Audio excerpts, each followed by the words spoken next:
Je voudrais d'abord féliciter le Centre de consensus de Copenhague pour son approche participative dans le cadre de l'élaboration du rapport Haïti priorise.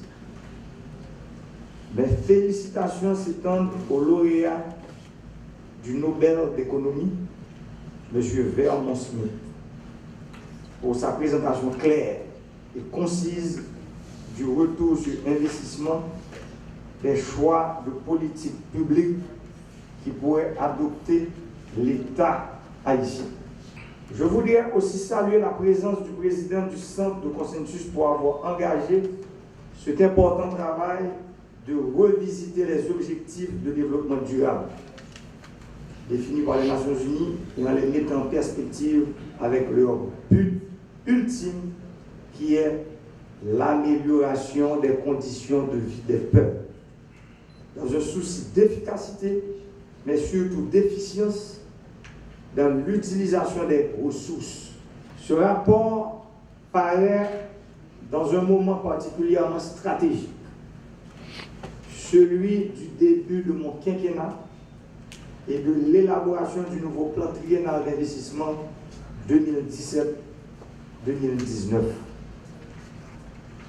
Il contribuera sans aucun doute dans les réflexions sur les choix de politique publique à mettre en œuvre, car certaines orientations sont déjà dans les feuilles de route des ministres fraîchement installés. Il inspirera aussi, nous le croyons, les parlementaires dans les discussions sur les priorités et les choix budgétaires. La folie, disait Albert Einstein, c'est de faire toujours la même chose et de s'attendre à un résultat différent à chaque fois. Il est clair. En tenant compte des résultats obtenus dans le contexte des 30 dernières années en Haïti,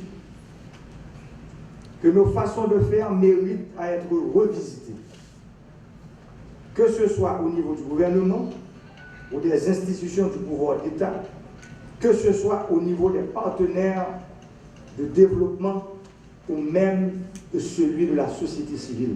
Les défis conjoncturels et structurels qui entravent le développement économique et social du pays exigent, que dis-je, commandent de faire autre chose et surtout de le faire autrement. Il n'est pas nécessaire de rappeler ici l'importance de la stabilité sociopolitique pour la croissance économique et le progrès social. Ce sont des variables interdépendantes d'une même équation. Toutefois, les dividendes de cette équation dépendront de la qualité de l'investissement affecté aux infrastructures et aux services sociaux de base pour les prochaines années. À cet égard, je voudrais élaborer sur certains défis prioritaires et les leviers que j'ai choisis pour soutenir ma vision. Mesdames, Messieurs, la vision du plan stratégique de développement d'Haïti exige des investissements pour soutenir une croissance à 2 chiffres sur une base annuelle. Les prévisions pour cette année sont très faibles, tenant compte de l'impact de l'ouragan Mathieu qui a causé des dommages équivalents à près de 32% du produit intérieur brut et de la longue et incertaine période électorale qui a détérioré les paramètres économiques déjà fragiles. La pesanteur de cet héritage exige la convergence des forces vives du pays pour nous permettre de nous en sortir durablement. Les défis sont connus et les urgences sont partout. Cependant, j'engage ma présidence sur un certain nombre de domaines qui sont considérés plus prioritaires que d'autres.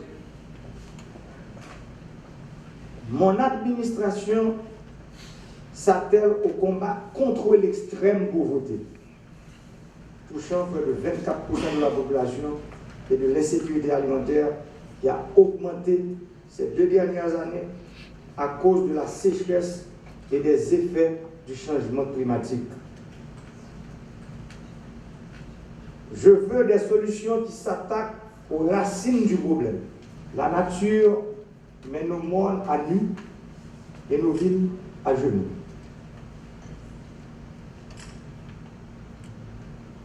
Notre position géographique, tout en nous dotant d'une beauté unique, nous met aussi sur la trajectoire des cyclones.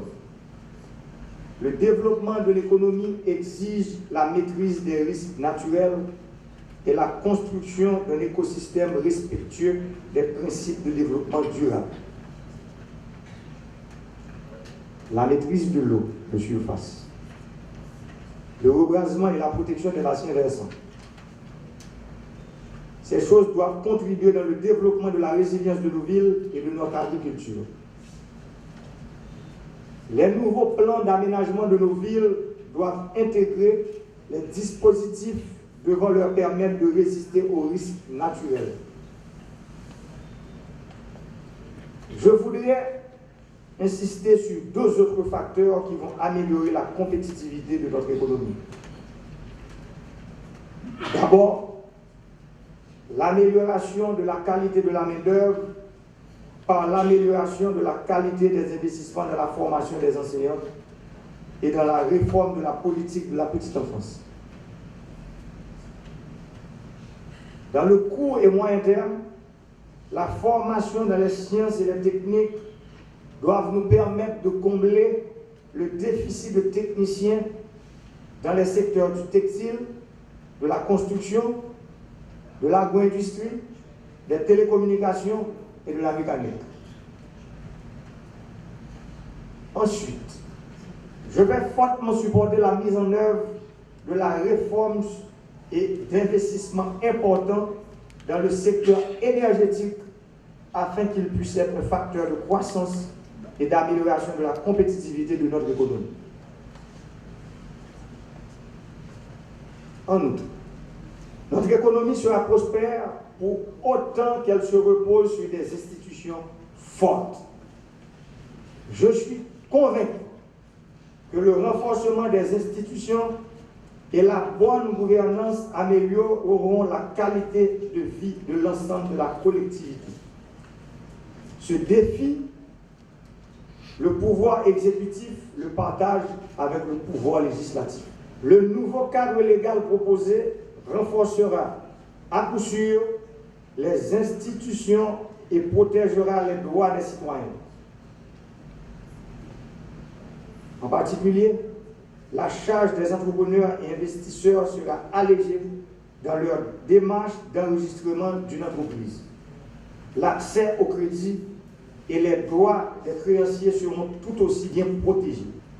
Les réponses aux nombreux défis du pays nous engagent sur l'avenir. Les études telles que Haïti priorise a le bénéfice d'interpeller l'administration sur des solutions alternatives et d'établir un dialogue continu avec la société civile. Je formule le vœu que ces initiatives puissent se multiplier en intégrant l'université et d'autres centres de recherche en Haïti. Le devoir nous appelle à relever la nation à la dimension de la vision glorieuse de nos pères fondateurs et de l'ambition de ce pays que nous voulons laisser en héritage à nos enfants.